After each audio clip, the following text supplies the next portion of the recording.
Hello again, book lovers. Apologies if you've stumbled across this by having notifications unwantedly pop up on your phone telling you I'm online again. But I am. Whether you like it or not, I'm back with another random page from a random book with excitement, bewilderment, and hopefully a fewer chins. Lockdown has been cruel to us all. Anyway, I am thrilled, as I so often am, on the book that I've chosen at random to read a page to you from today. When I first started these a few months back, I said I was going to do predominantly indie authors, not always, but mostly, and it would be people who have been very kind or supportive to me, and it was just kind of a way of me trying to pay a little bit of that back by giving them a boost with a video. Although many who've seen these videos, and I'm told there are several, would perhaps argue that it's more of a detriment to be included in one of these. But anyway, I'm trying my best. But enough of me whittering on. The book I've chosen today I'm particularly pleased about because the author is someone I've grown up admiring. Quite a famous actor on British TV and in several films. And it was a real source of personal pride when I found out that I was signed up to the same publisher as he. One of those little heartwarming moments. Oh, isn't that sweet? But then once I'd met him, I was a little bit in awe. Not fanboyish, but it was someone I'd grown up really admiring and respecting. So I was a little bit nervous when I met him. But he's someone who instantly put me at ease. He's very, very charming, very kind, incredibly supportive. And I'm delighted that he's grown, that relationship has grown into one of mutual support. I interviewed him last year on my website. And he continues to be someone who I can pitch an idea to, say, what do you think of this? I'm thinking of writing about X, Y, and Z, and he'll give me an honest opinion, and that's invaluable when you're an author, particularly I think when you're an indie. So I'm pleased to be able to, in a very, very small way, pay back some of that support by doing a video of one of his books today. And the book that I'm going to be reading from, once I can get all my bits and pieces in order, is this one. It is Stealth by the gentleman and legend that is Mr. Hugh Fraser.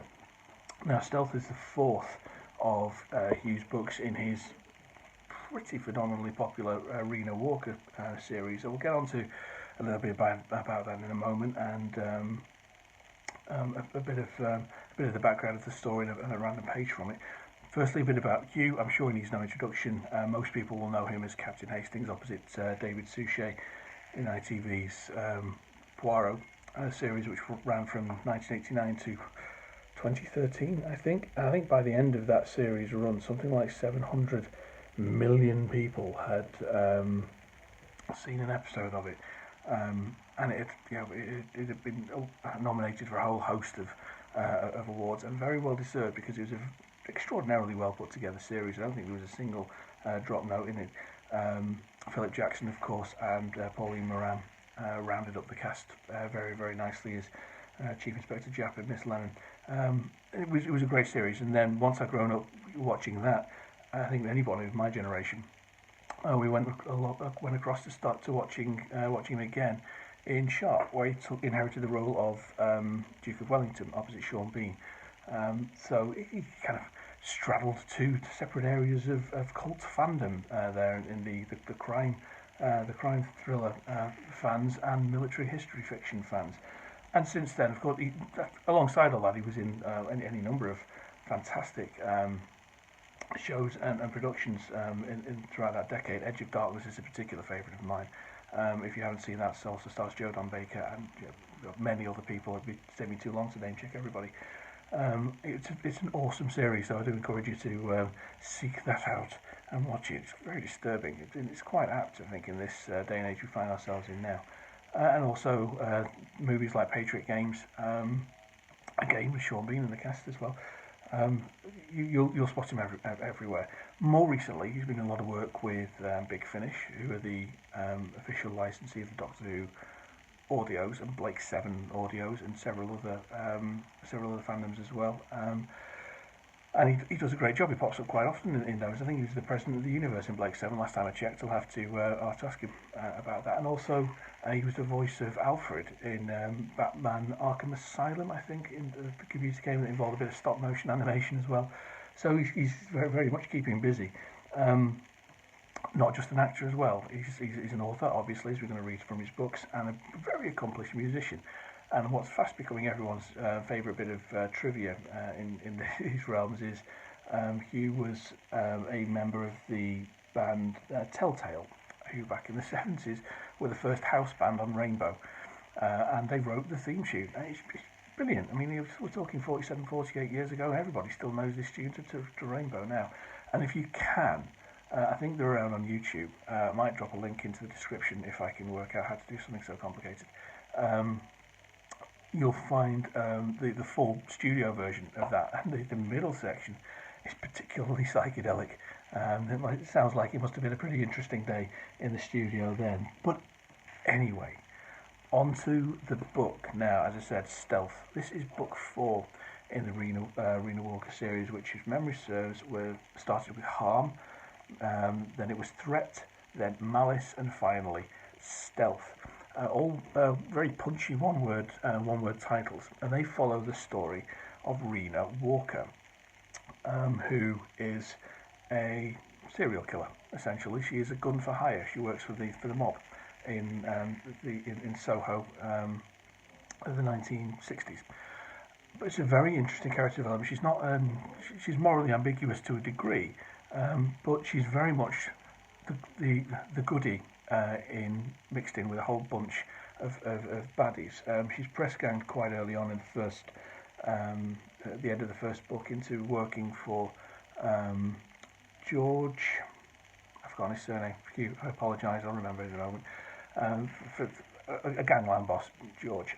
She's press ganged into performing assassin services for him. And she isn't just an indiscriminate killer by any means. There's always a moral element, and quite often she finds herself helping people out of trouble, which makes her a particularly interesting character.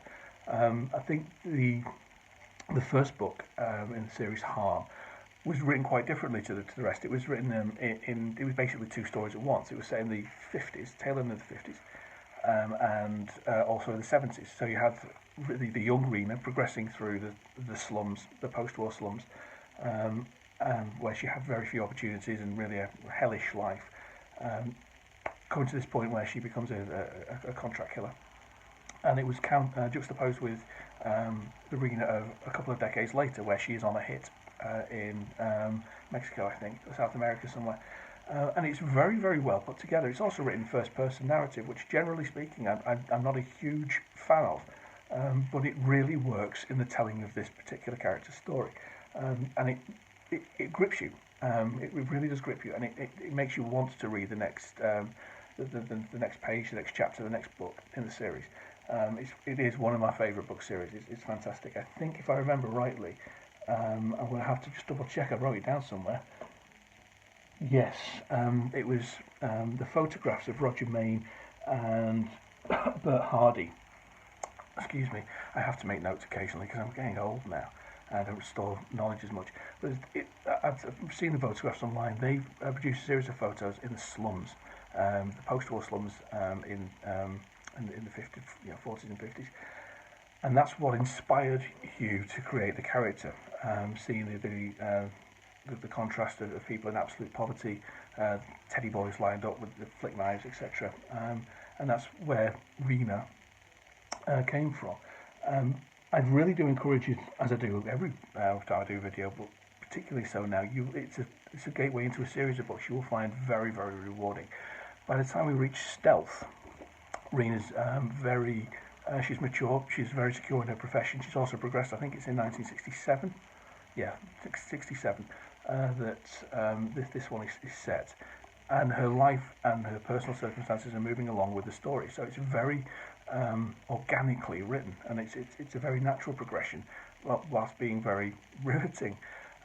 What I also enjoy about these books is the musical element. Hugh, as a young actor, was also a musician. He did gigs at the Flamingo Club and a number of Soho, hostess joints, etc., in the house bands. And he experienced a lot of the musicians at that time, people like Chris Farlow, Zoot Money, people like that, Eric Clapton playing with John Mayall's Blues Breakers, bands of that ilk.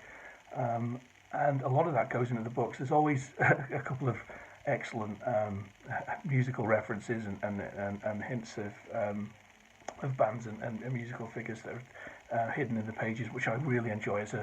I used to DJ on mod radio, and it's an absolute pleasure to see these little hints when they're there. But anyway, I've waffled on for quite a long time today, so we're going to do a very quick random page. First of all, the blurb. London, 1967. A working girl is brutally murdered in a Soho club. Rina Walker takes out the killer and attracts the attention of a sinister lineup of gangland enforcers with a great deal to prove. When a member of British military intelligence becomes aware of her failure to fulfill a contract issued by an inmate of Broadmoor, he forces her into the deadly arena of the Cold War with orders to kill an enemy agent. Rina needs to call upon all her dark skills, not simply to survive, but to protect those she loves. Stealth is the fourth book starring Hugh Fraser's unique assassin Rina Walker, following the best-selling success of Harm, Threat and Malice. Excellent stuff. So let's do a random page. We'll be quite early on in this one. Excellent. Here we go. I pull into the car park. I nearly run into a group of mods having a lively debate about something. They're talking over one another in loud voices and looking like they're well pilled up. I walk past their fleet of Vespers and Lambrettas with the multiple mirrors and lamps all over them and get a cheese sandwich and a cup of coffee from the cafe to take away. When I get back in the van, one of the mods comes over, taps on the window and asks me if I can give him a lift to Toddington Services. I tell him I'm turning off at Milton Keynes, and when he has a look in the back and sees the body, I tell him it's my husband who's had one too many. An hour later, I found the B658, and when I get past Broome, I see a lodge and a pair of gates on my left. I turn off the road and go along the drive. There's only a pale new moon, so all I can see in the headlights are trees on each side and above, until they part suddenly, and a big lump of a house with a pointed roof and chimneys on each side of it rears up in front of me. I drive across the gravel, park the car next to a black Humber Super Snipe, walk up some stone steps to the front door, and give a pull on an iron rod that's hanging down beside it. I hear a distant chime, and after a while the sound of bolts being released. The door opens, and an old boy in a tailcoat appears. "Miss Matthews?" "Yes." "Please come this way." I step inside, and he closes the door and slides the bolts home. Exciting stuff. I really didn't pick that one on purpose, all the stuff about mod and mods and things. I promise you, it was a complete accident. Anyway, that was Stealth by Hugh Fraser. I hope you enjoyed that, and I hope you'll go out and get get some copies, because you will very, very, very much enjoy them. I think one of the things that that takes people by surprise, Hugh is known for being Captain Hastings. This very suave, elegant gentleman, very mild-mannered, and he is all that. He's very suave, very elegant. But these books are not what you would expect if you were going there expecting an Agatha Christie novel. It's very hard-hitting. They're quite graphic in places. Rina herself gets up to all sorts of sexual shenanigans, and he can take people by surprise. And I like to think that Hugh has a bit of a naughty side to him, where he enjoys taking people by surprise in that way. But anyway, that's up to you to determine. Go buy a copy of this. I will be trying to do a couple more of these over the next few weeks, because I'm starting to enjoy them. I promise I'll start getting better at video editing, and I'll put links in and everything and all that. So do all the usual stuff: subscribe, like, comment, or anything if you're so inclined. If you don't, that's fine too. We also have to pay our bills in the morning. Enjoy the day. Take care. Bye bye.